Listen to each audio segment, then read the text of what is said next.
The purpose of this speech is to persuade the audience why the death penalty should be abolished in the United States. In order to do this, I will provide statistical proof that the death penalty has no real purpose in society other than to take the life of a human being, which is inhumane. The death penalty has been a conflict of interest in the United States and other countries for many years. This subject has sparked many debates from interest groups, citizens, and politicians. The death penalty is a form of capital punishment given to those whom commit heinous crimes such as mass murders, rapes, and other traumatizing acts. The death penalty has been around since ancient times and has claimed the lives of thousands, many that were innocent. Those who support the death penalty argue that retribution for violent crimes is necessary when it comes to family receiving justice. Several studies have proven the inconsistencies within our justice system. These inconsistencies have led to innocent people being prosecuted, racial biases, and guilty being set free. The major reasons that the death penalty should be abolished is because of the racial biases, the substantial amount that taxpayers have to pay on those on death row, and death penalty has no deterrence for criminals. Capital punishment only perpetuates the cycle of violence.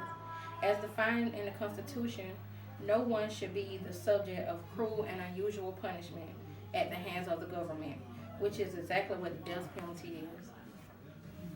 Based on information from deathpenaltyinformation.org, over 40% of the inmates who receive the death penalty are African American.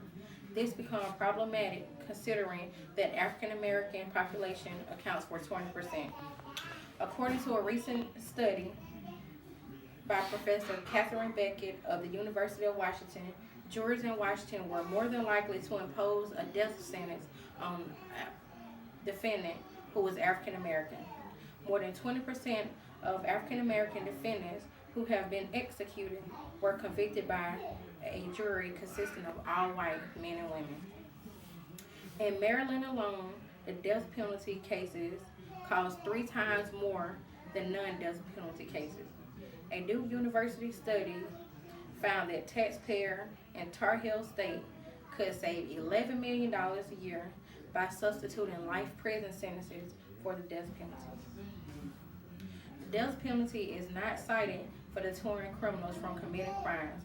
Most murders are committed in the heat of passion, under the influence of drug and alcohol, or because the defendant is mentally ill, giving no thought to the consequences of their act. Statistics show that the homicide rate is at least 5 times greater in the United States than any other Western European country that does not have the death penalty as a form of punishment. Only 15 states have abolished the death penalty.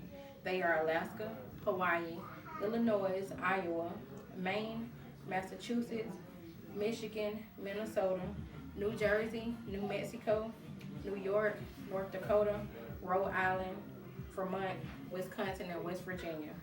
If all states abolish the death penalty,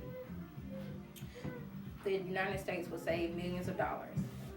The money taxpayers save in death penalty, if the death penalty was abolished, could be used towards many other great areas such as education, developing deterrence programs, developing better transit system, funding programs to help the mentally ill, funding programs to help those addicted to drugs and alcohol, creating jobs, and more. Since the death penalty does not deter criminals from committing crimes, that money can be used to create all such programs that would. The fact that far more black people are executed compared to whites is a big issue. This needs to change. Abolishing the death penalty would be a big step, but it would definitely have a positive impact on our criminal justice system. Thank you.